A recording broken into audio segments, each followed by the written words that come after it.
Hi, everyone, and welcome to another episode of the Strength of Mind podcast. I'm glad to have you with me. In previous episodes, we talked about overcoming anxiety, procrastination, and building confidence. Today, we're going to take the next step and talk about what drives us to action, what makes us get out of bed in the morning with energy and enthusiasm. We'll talk about intrinsic motivation. Do you sometimes feel that you lack that something? That despite knowing what you should do, you don't have the strength to do it? That dreams seem distant and unattainable? This could be a sign that your intrinsic motivation has died out or was never ignited for good. Because, extrinsic motivation.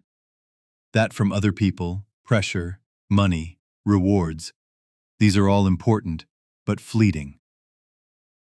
The real power is in intrinsic motivation, that flame that burns within us, that comes from our passions, values, and beliefs. I remember operating on external motivation myself for a long time.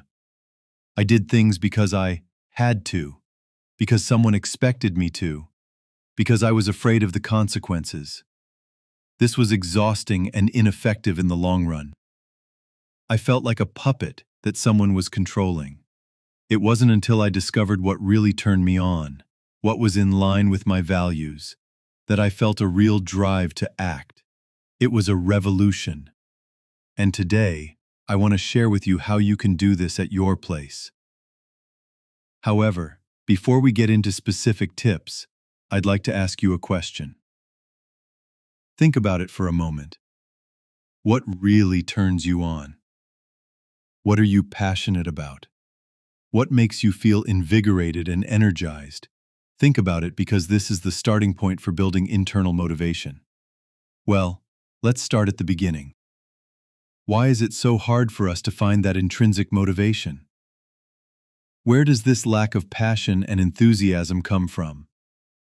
As with anxiety and lack of confidence, our experiences, beliefs, and lack of contact with ourselves are often to blame.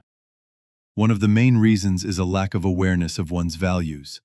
Values are those signposts that show us what is really important to us in life.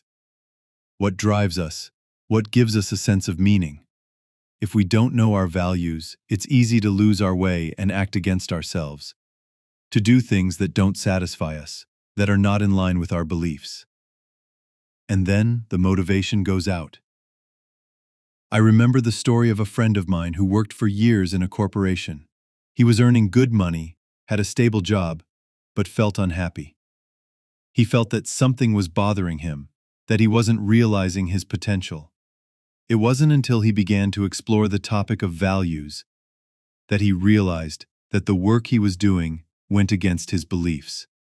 It turned out that creativity, freedom, and helping others were most important to him. Another problem is the lack of goals in line with our values. We can have goals that are imposed by society, family, the media. We may want to make more money, have a luxurious home, have a career.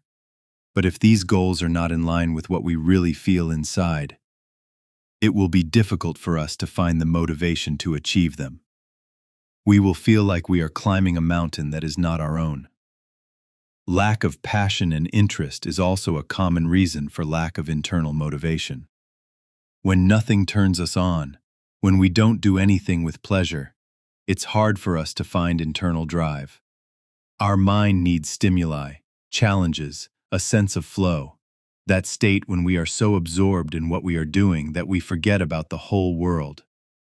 If we don't experience this, we feel bored, burned out, and demotivated. And of course, anxiety and lack of confidence kick in again.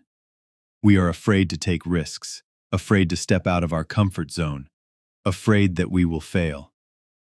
It's easier to stay stuck in what we know, even if it doesn't satisfy us. But this comfort zone turns into a zone of indifference over time, where there is no room for passion and enthusiasm. Lack of contact with oneself. This is also very important. In today's world, we are constantly bombarded with external stimuli. We are constantly running, chasing after something, fulfilling other people's expectations. We forget to stop for a moment, listen to ourselves, ask ourselves, who am I? What do I really want in life? What makes me happy? Without this contact with ourselves, we find it difficult to find inner motivation. Do you see how many factors can contribute to a lack of internal motivation? It's not a matter of laziness or lack of character. It's often the result of various omissions, misconceptions, and lack of self-awareness. But the good news is that we can change all this. We can rekindle that inner fire, find the passion and energy to act. And now we'll move on to specific strategies that can help you do just that. The first step is to identify your values. Stop for a moment and think about what is really important to you in life. What drives you? What gives you a sense of meaning? You can write out a list of values for yourself, and then choose the 3 to 5 most important ones from it. These will be your signposts. What do you strive for? What do you value in life? Is it family, freedom, creativity, justice, helping others, develop? Remember that you have great potential within you. You have passions, talents, opportunities. Just sometimes you need to stop a bit, listen to yourself, discover what really turns you on, and start realizing it. And finally, I have this question for you. What is the one thing you can do today to feel more motivated/motivated? Think about it and do it. Thank you so much for spending this time with me. I hope you found this episode inspiring and motivating. Hope to hear from you soon, and remember, light your inner fire.